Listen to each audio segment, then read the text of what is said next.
get your mind together and come on across to me.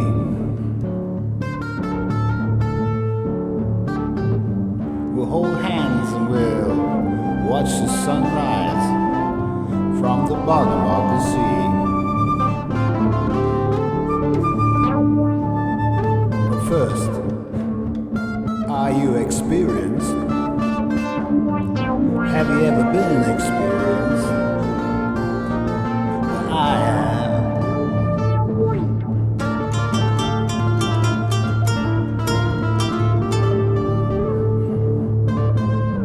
Probably scream and cry at your little world won't let you go.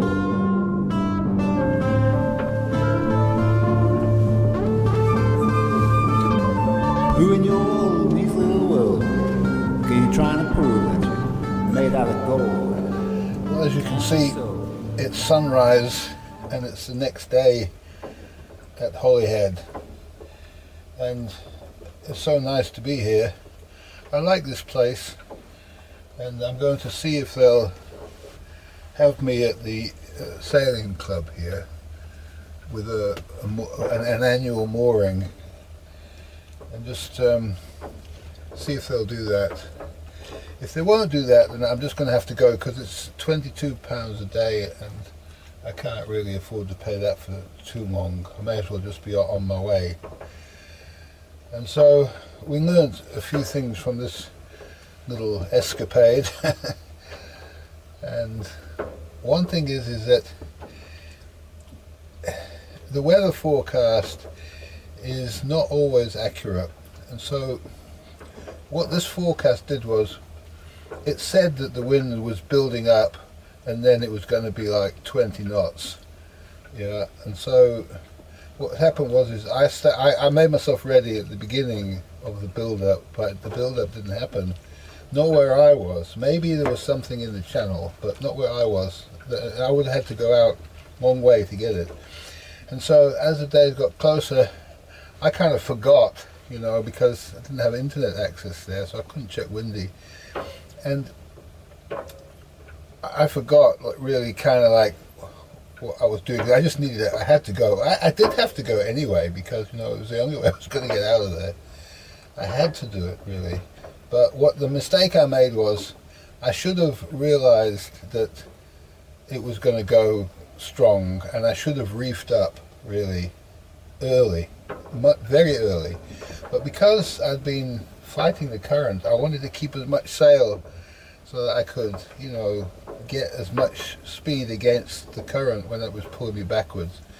But I carried on that cape a bit too long, and by the time I realized what was going on, it was too late. You know, there was no way that I could stop at that point and start reefing up.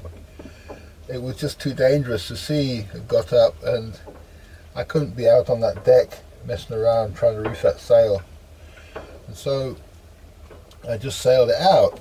And if you do that with any boat, really, what happens is you lose. It's very hard on the helm, and I didn't actually realize how hard it was on the helm, because I had it on the tiller pilot pretty much the whole way, and it was only right at the end that I took the helm myself and realized just how strong it was. And the tiller pilot, it was failing to make it all the way up, you know.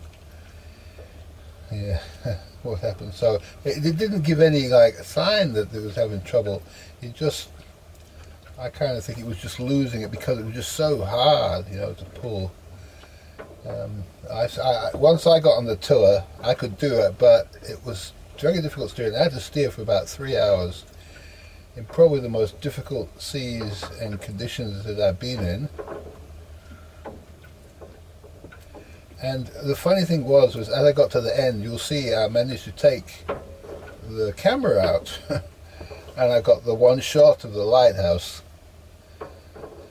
And because it kind of quietened off, but it was deceptive, because what happened must have been was the wind must have funneled into the land, and when it funnels into the land, it sort of takes the wind from one area and it doubles it and funnels it through the funnel, and then the area that it took it from it's like got no wind, and so not a lot of wind, and so I thought, oh, this is great, you know, it's like the sea's calming off, and you know the wind's dropping, and we should be okay. We'll get round the corner of the headland. But what I didn't realise was it was funneling the wind into a narrow gap. It was probably doing about 50 knots through that gap, and when I hit that gap, man, all hell broke loose. It just the I don't know if I said this already, but the main sheet traveller just broke right off, and I ended up with the main sheet in my hand, like holding the rope, and it was like pulling me out of my seat. You know, it was quite dangerous, really, but that's all I could do, because you know otherwise if I let go, so there I would have been in that place. You know, you didn't want to be, and there was rips, really bad rips. And it was dark, you know, it was nearly dark, but there was just a little glimmer of light, so I could just see what was going on.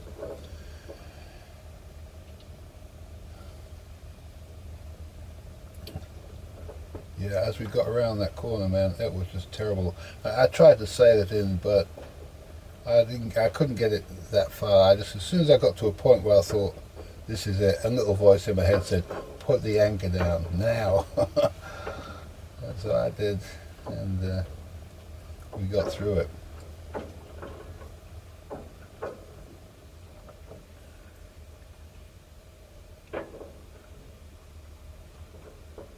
Anyway, without any more ado, you'll see it now.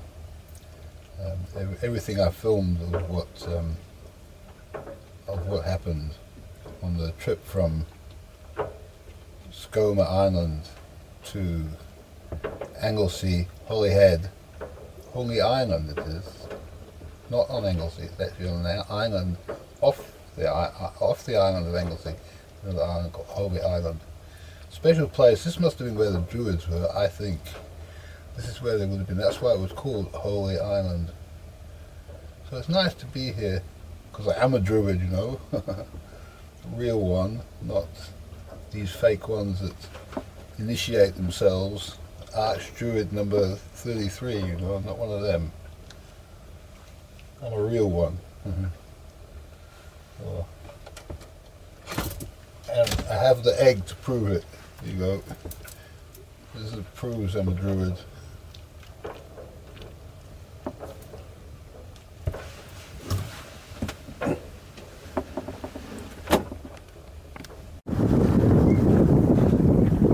It's the South Bishop Lighthouse. We've got to clear that within the next half an hour or so. That's our last danger point, really. And we're doing 1.5 knots sometimes. The wind's picked up good and we're against the current. We're doing well, really. This is interesting. We're sailing backwards, but we're pointing forward, and so the number of knots we're doing, 0.5 knots, is how fast we're going backwards. And so the idea is to keep the knots as low as possible, and you can see that we're going backwards into this bad area here, but the tide will turn, and so it's just a matter of keeping our eye on it, and nothing else we can do except sail as fast as we can in the opposite direction, which we're doing, but we'll be dragged by the current. As you can see, the current's line there is very strong here. So we'll see. Oh, we got the last egg, the last rasher of bacon, and the last 3 slices of bread. And that's the last oats over there, so may as well enjoy it while we can.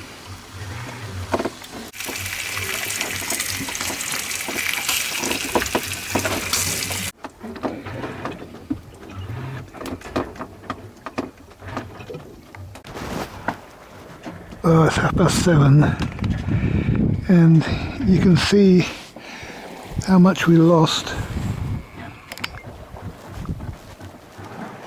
You can see that double back there. And so we were sailing all the time, but we were going backwards, and now we just started to go forwards. Now you can see the line pointing upwards. And you can see we lost a considerable amount of distance.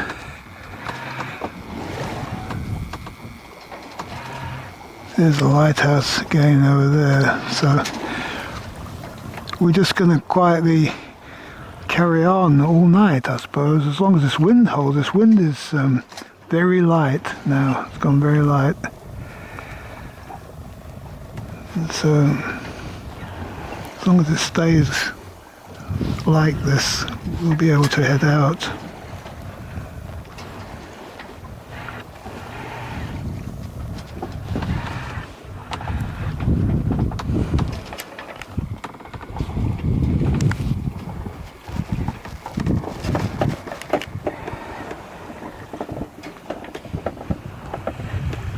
It's fairly calm now. It was a bit lumpy earlier on because of the current.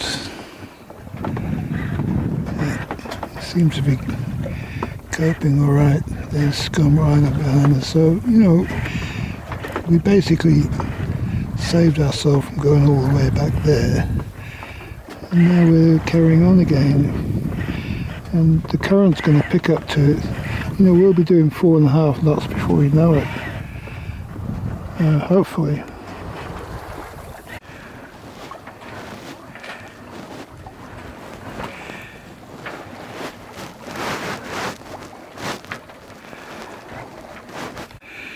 This tiller pilot runs off the same battery as the electric engine. You can see those blue lights over there showing fully charged.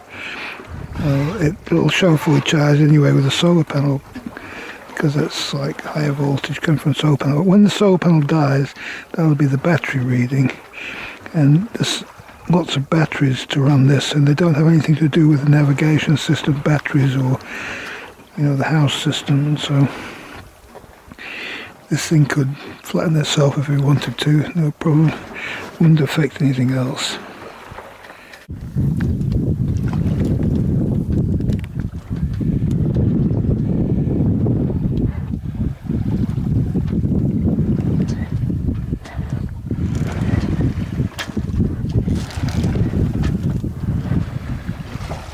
Dolphins around us somewhere.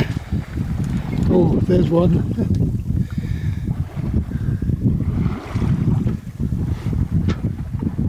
There we are. There we are.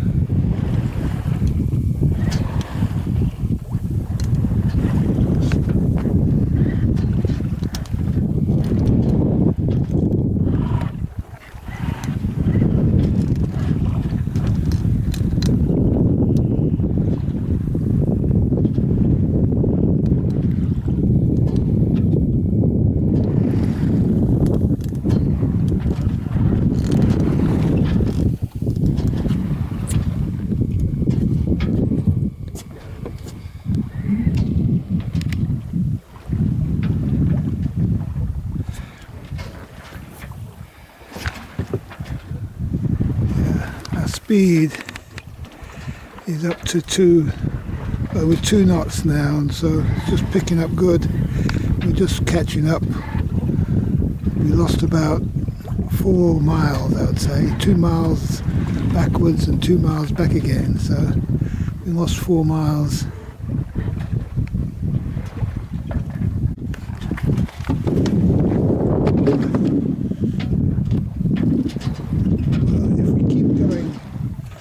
We are now, we can run on this tide. The current is only just starting to turn, so it only gets strong in about 3 hours.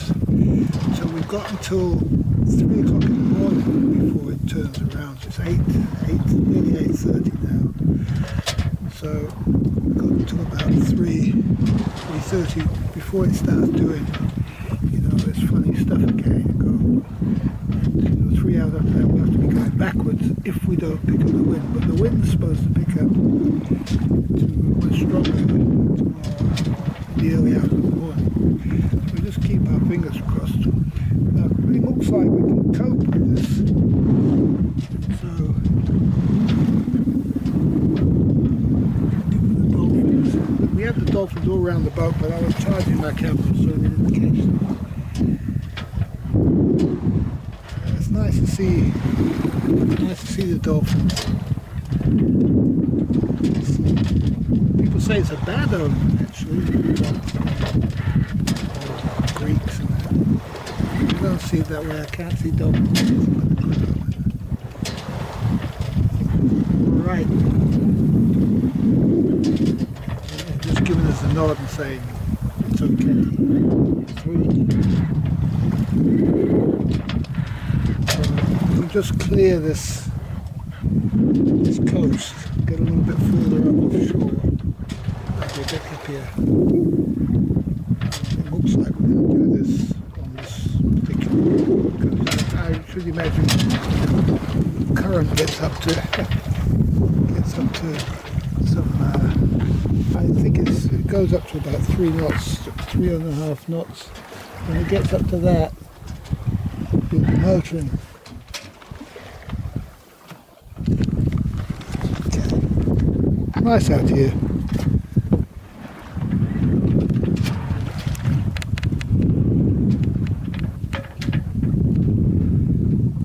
Now the sun's going to go down, we're going to watch the sunset, and it's going to be great.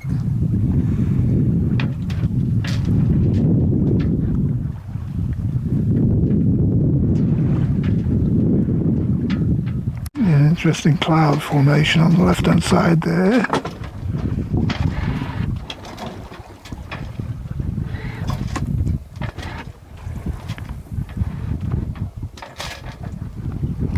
You can see we're still pretty close to this lighthouse here. I mean it's miles away, but where's it gone? It is too close for comfort, and the wind's dropping right off now. You can see this coast is pretty rugged. So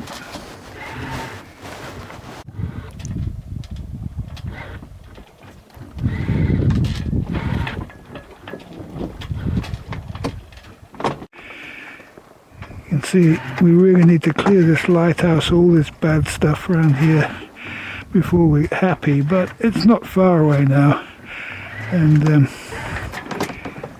we're doing 2.5 knots and there's very little wind, so and we've got nothing but current taking us that way for the next 4 or 5 hours, so we've got to be going that way. We've got to clear it pretty soon. You'll see that we've got, with our rate at knots to get to that waypoint there, we've got 4 hours. We'll be in 4 hours time, it's saying at this speed we'll be over here, and so that will be perfectly fine if we can just keep on. What we don't want is to be in this situation, going backwards, going sideways, you know, in this kind of very light conditions. You can see there's nothing now, it's just so little wind. It's crazy to think we're doing 2.5 knots in these flappy conditions, but this is what we're doing. 2.4, 2.2, something like this. I hope we can keep it up. There's absolutely no wind at all.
Well, it's 7 o'clock in the morning, and I had a little bit of a sleep in the night. Well, not a sleep really, I just lay down, and then I got back up again and watched it from 2 o'clock to 4 o'clock. And at 4 o'clock I came inside because we were just starting to slow down, and we were only going about 1.5 to 2 knots, and we seemed to be holding course, and it was going to be like sailing backwards again, you know, this kind of business.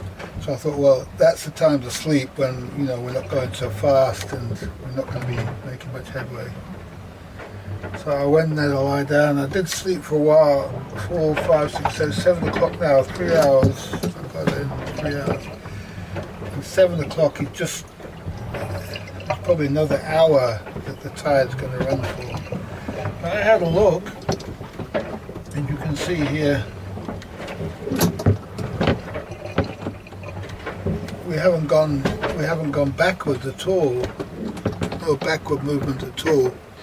And we're sailing into the current at whatever knots it says there. What does it say? 2.4 knots. So we're going hell for leather. What I did is I got up to check it that we're okay, and a little bit of, I don't know, a little bit of course, not much, not enough to warrant going out there because it's raining and everything got soaked. The iPad was in the rain. I just got out there in time really and got it all dried off. Thank goodness I got this cover for it, which I don't know if it's waterproof or not, but it's probably better than nothing. And if you can't open the hatch. If you open the hatch, the rain's in because it's just blowing from the back. We're got the wind right on our tail. So we're going hell for leather, not really, 2.5 knots, but it'll be going up to 4.5, 5 knots when we get when the tide turns, which it will do probably soon. So it's going to take us about a day, 24 hours maybe, to get up there.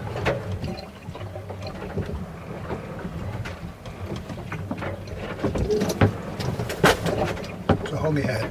So we've still got 1 crust, 2 or 3 bowls of porridge, and that's it, I think. There's a can, I think if I remember right, there's a can of tomatoes. I haven't been bothered to even get that out because I don't really like tomatoes much. I don't think they're very good for your insides. So I might not bother with those. But I'll probably make porridge in a minute. And that should be fine for the rest of the day. And there's no real, I'm not really feeling any urgent need to eat. So we can fry our crust up, we can fry that up in olive oil. So that'd be quite nice at some point, maybe have that for dinner. And yeah, hopefully we'll be somewhere where we can get some food fairly soon. Okay. It's just stopped raining in the back. You can see the state of the sea out there. It's pretty lumpy, all right, with this wind against tide is what it is. Well, you can see that how lumpy it is out there.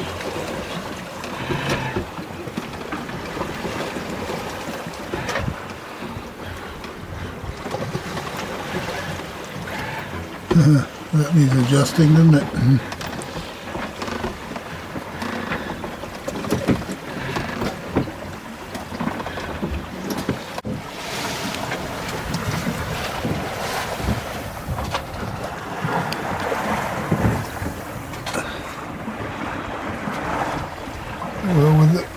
with the wind at the back, it's pretty good here under the dinghy because you can actually keep a watch out. If I lifted the dinghy up a little bit, I'd be able to see right out the front. So I can see most of it. Nothing coming. Nothing anywhere really.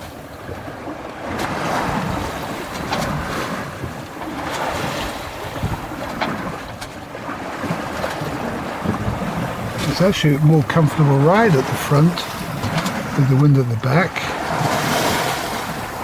Rides nice on the bow.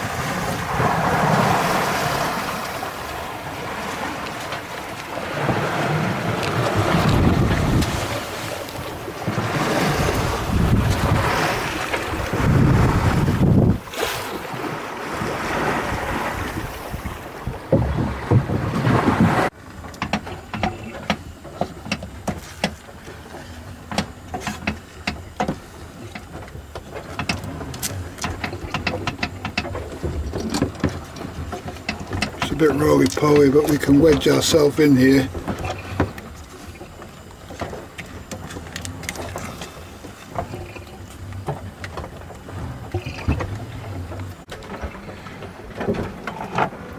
Oh, breakfast is up.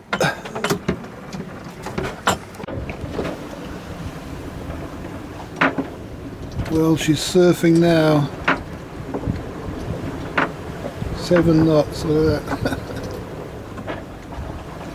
Surfing away.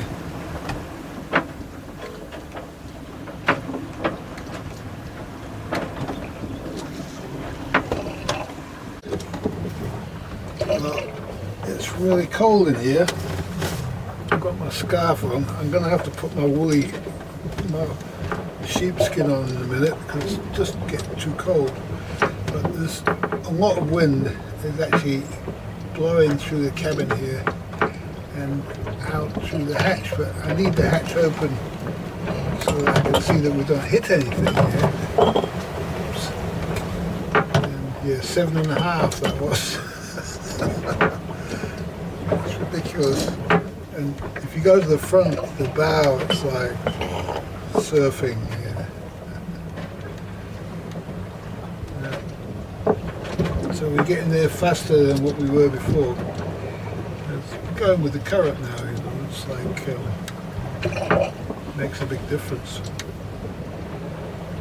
Anyway, we've had our porridge. We haven't had a hot drink, so I'm going to make a hot drink and put my sheepskin on. Just trying to keep warm. Yeah, I did get in bed for a while, but if I go to bed, I just fall asleep. And I don't want to do that because there are some big ships floating around, but there's not many. There's hardly anything out here at all. Nothing at all really. But I do need to keep my eye out. You never know. At this speed. Okay.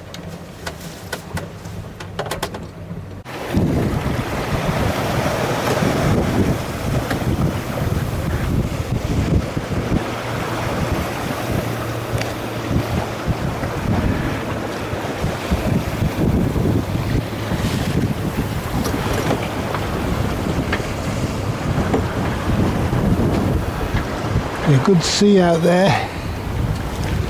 Got a ship overtaking us. Passing it. Came up on the AIS, so I knew it.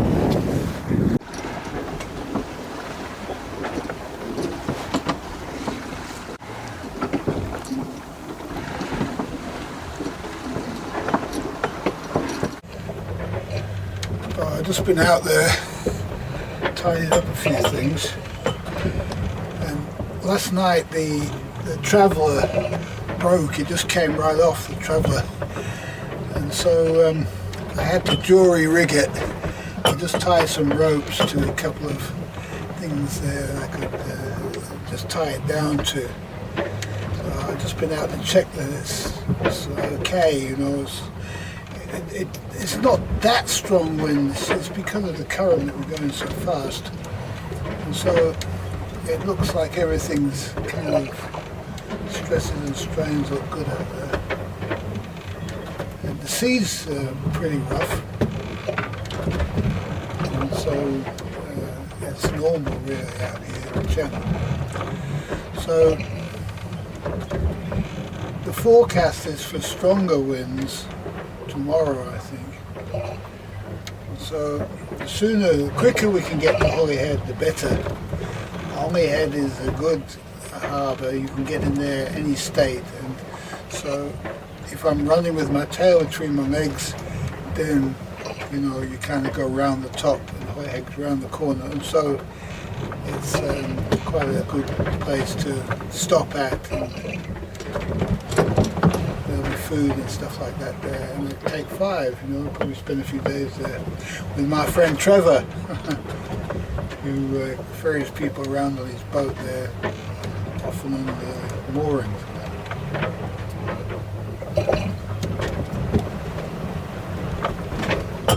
So according to this thing, it's going to take us 20 hours with this speed. I don't know how it calculates it, maybe it averages it. Our average speed is very low. We've got a maximum speed of 10.3 knots, and we've got an average of 2.9, now doing 6.5, 7, now doing 7. And we've done, since we were going backwards in down this Skomer Island there, we've done 45 nautical miles in 15 hours. I don't know whether you use that to calculate this thing. We don't know. But we're getting there fast at this rate. And well, it's cold, but I've got it all closed in. I'm keeping my eye on the AIS. It seems to pick up people if they get close, big boats if they get close. There's no little boats out here. Yeah, I mean people don't do what I'm doing really in little boats. Anybody out here doing what I'm doing will have AIS pretty much. I'm probably the only one out here without AIS that transmits, I'd say. Mine just receives. I can't afford transmission. I probably couldn't afford the aerial required and power required. And the sun is brightened up a bit. I was a bit concerned about the batteries because it was brightened up out there a bit now, and we've got our panel voltages right up to 13.4. It's probably because it's been charging up from the steering from the auto helm. That would have been using power all night, and so we've got 2 systems. One is sucking power from the panels to do that, and one is sucking power from the panels to do this. So if that one's sucking power from the panels, you don't actually see the true panel voltage. You only see like it's divided into 2. Really. I've got a feeling it's higher than that. But it's still charging. We haven't fully charged yet. I can tell when it's fully charged on this bank because it starts to flash. And I've purposefully not charged my laptop because it's very, very heavy on charging, and so I like to do it when it's flashing and I know that there's more power available than what's actually in the battery. But I haven't seen that yet. I'm hoping by the end, a few hours time, we should be fully charged in here, I hope, and then we'll be able to charge up our computer. I did charge the camera last night on the battery, so it has to replenish that. But all these things to think about. Like if you wouldn't want to lose the AIS, for example, it's running on the power. Or if this system went down in here, that would all be off. It would be running on battery. That would be no good at all. And I did have a dual house system here, but one of the batteries packed up, and I'm not 100% sure why, because I've had 2 or 3 batteries go in the same position, so I'm a bit concerned that there might be some wiring issue there. Maybe a connection that's not quite good enough or something. I don't know. So I've rather than mess another battery up, I've disconnected that system. So I've only got one house battery, 3 on the auto helm. I wouldn't want to lose that auto helm now. You know, once you've used one of these things, you don't want to be without it. And I've seen Sam Holmes sailing. He's stopped. His one broke, and he stopped and had to buy a new one, £600 or something like that, when he was in Scotland. But he just couldn't be without it. I've lived without one of those things, and it is very, very awkward. But you do have more of an intuition about what's going on out there if you're continuously adjusting a rope steering. You know what's going on, but it's very tiring. And this thing steers better than I could ever steer it in these conditions. I could never steer a course like that. It would be all over the place in this, you know, with the wind from behind. So they're absolute godsend, these water helms, and you just have to have enough battery. And I wouldn't run it on the house battery. I wouldn't trust running on the house battery, because they do use, most people do run them on the house battery, but I think it's necessary to have a separate system, and I think it works well to have the motor and the navigation, because you don't need the electric motor when you're doing these sort of long passages. You only need that when you're close and short, and so you can use the same system. Hopefully you've got some electric motor when you arrive, but it's not using up a great deal of power, but it's got, you know, because you've got batteries there for an electric motor, you've got quite a lot of power. It doesn't use it up. It's good, it's what you need. But that auto helm's been, ever since I turned it on at Skomer Island, it hasn't been turned off. And it's in the rain and everything, so, you know, keep your fingers crossed. It's a crazy thing, yachting. Anyway, put our faith in all these systems, and they're all fallible, really. Anything can happen, and will. It's the second time I had the mainsheet go on me. The first time, it's got this thing that grips onto the mast, and this whole thing just pulled out, and the mast went boom, and I couldn't even get the mast. You know, it was like hanging over the ocean, and the wind's blowing 20 knots, not 20, but it was like 15. How am I going to get it? I had to lasso it in, and the rigmarole trying to get this. So I always keep another line tied to the end of the boom now, since that happened to me. So when it went yesterday, my second system caught it. So all I had to do was just, well, it was still there. It hadn't gone overboard. It would have gone overboard if I had no second system. All it did was it broke and went onto my second system. There you go. And it's a nuisance to have a second system floating around the cockpit, but it's very reassuring. So that's twice it's happened to me now. So I'm going to have to make some better arrangement for that. Okay.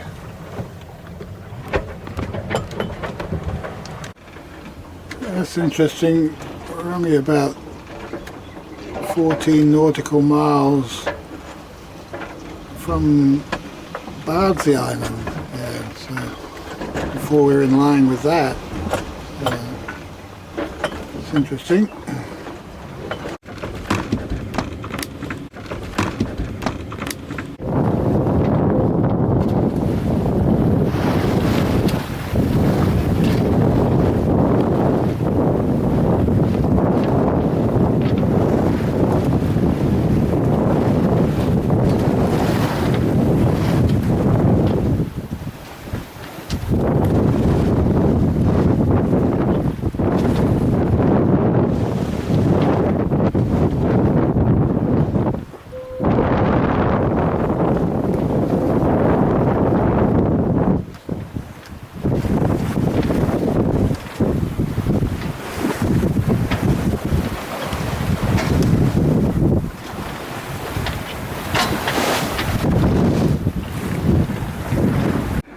Well, you can see we're in Holyhead and we're sitting on a mooring here. There's a little boat. And look where we came, look at our track. We got towed in here by, where's it? Here we go, we towed in here by the Coast Guard, because what happened was this. We came round this head, a huge wind was going across here, wind and current, terrible, doing about 40 knots I would say. And we, at this point, our traveller broke here. Yeah, I had to jury rig the traveller. And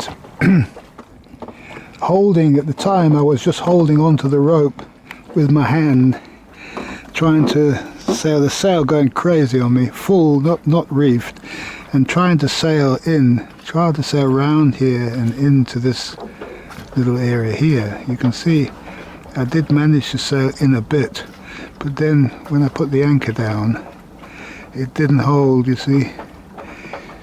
Apparently it's a rocky area, it can be. And I put all my rope, I attached my other anchor chain and rope to it and put all that lot out. So I had my entire anchor chain plus another anchor rope and chain, about 50 meters of that. And then it held here, you can see how it held over there. And then I couldn't get it up. The next day I couldn't get it up. And so I would have had to cut myself off. And I had no motive power except the electric engine. It was very, very windy and current and so on. So I got the Coast Guard to come and help me.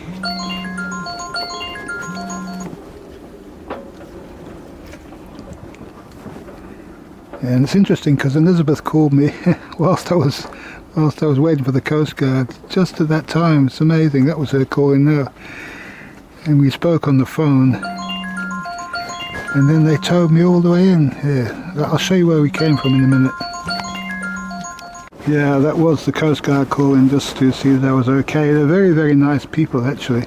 But you'll see my path, my track comes all around here. This is Holyhead. See Holyhead. There's Holyhead. Anglesey, and across the bay here. Oops, don't want that. Why do they do that? Oh, here we go. And go away and all the way down here to from Skomer Island. There's my track. And so probably the worst sail I've ever had in my life. The best and the worst. And it was the best, really, really nice the first part, but my God, getting up the second part from Bardsey Island up to Anglesey, my God, what a challenge that was. Anyway, it's all over now. Yeah, so it's all over now, the passage, and it's nice to be here. I still have a little bit of hot chocolate left in here. Not much, as you can see. And we didn't go without anything. And so all the food, the bacon and the eggs and the bread was all eaten. But I still have these porridge oats, which I'm going to cook up in a minute. And at some point the guy on the boat's going to come. There's a little boat that comes here and it's part of the service on the moorings, and you just got to call him up on Channel M and he comes and gets you and takes you to shore, or he comes to where you are on shore and takes you to your boat. So it's a really, really, really good service here.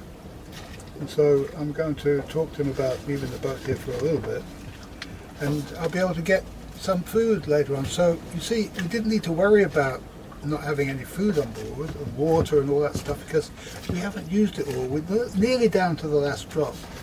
But it's all right. So we always fear nothing in the end, because we're all fearful we're going to run out of stuff. But if we go shopping, we buy stuff, we put it in the bag.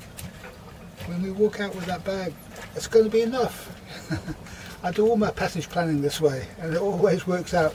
But you've got to eat everything in the boat. I did not eat the fried tomatoes, but maybe I will eat the fried tomatoes when I get my bacon and eggs. Thank you for watching. I'm going to upload this one now, and hope you enjoy the videos. This could be the last video that I make on the Sara of North Wales channel. I don't know, but this is a journey of Sara of North Wales. It's finished now. They had to cut my anchor off, and so my anchor is left somewhere out there. I can't sail this boat anywhere without an anchor chain. This is an expensive business, so I don't know. Might have to stay here for a while. And yeah, they wouldn't pull my anchor up. They only rescue you, they don't pull your anchor up. I thought they could have pulled the anchor up. I put a buoy in it. All they had to do was pick the buoy up, pull the anchor up with their anchor winch, and then tow me with the other end of the line. It would have been so easy. But, and then afterwards I thought, well, what I could have done was I could have told them to hook me up to the line, take the pressure off, and then pull the anchor up myself. But, you know, the mistakes are the best part, because I was a bit worried about the rusted links in that anchor chain and how good that anchor chain really was. And, you know, it really did need a nice new galvanized anchor chain. So we have to add that to our list of things we need to fix this boat up again. Well, that's it for now. Thank you for watching. Goodbye. Well, it's the end of the day. We're all cleaned up. The boat's cleaned up. I'm cleaned up. And we're on a good mooring. And apart from a few bird poops on the roof, but everything else is all shipshape. We have a new small anchor on the front, and we could actually use it, but tomorrow I'm going to have a look at the running of the kerosene engine. And yeah, it's a lovely spot here.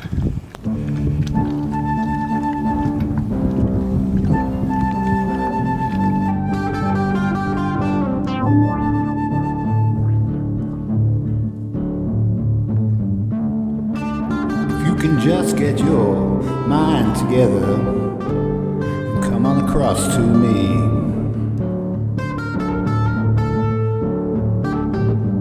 We'll hold hands and we'll watch the sunrise from the bottom of the sea.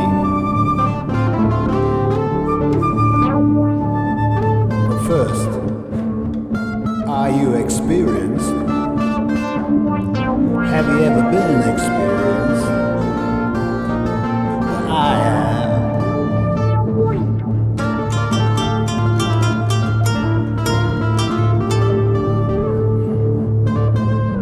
Probably scream and cry at your little world won't let you go.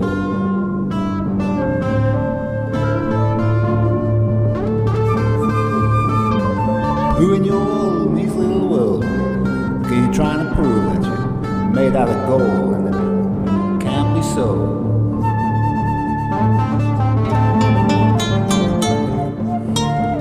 But first,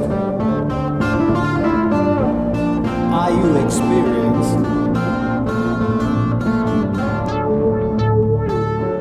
I'm asking you now.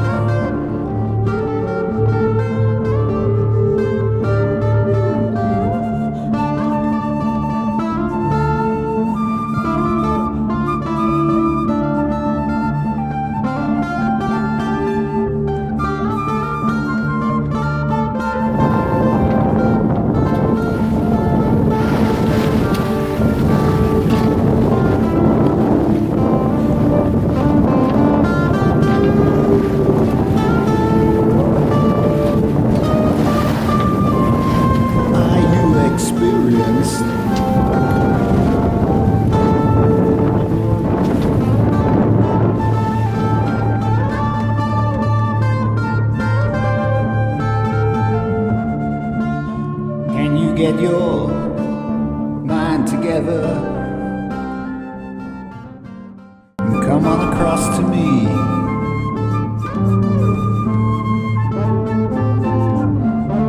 We'll watch the sunrise together on the bottom of the sea.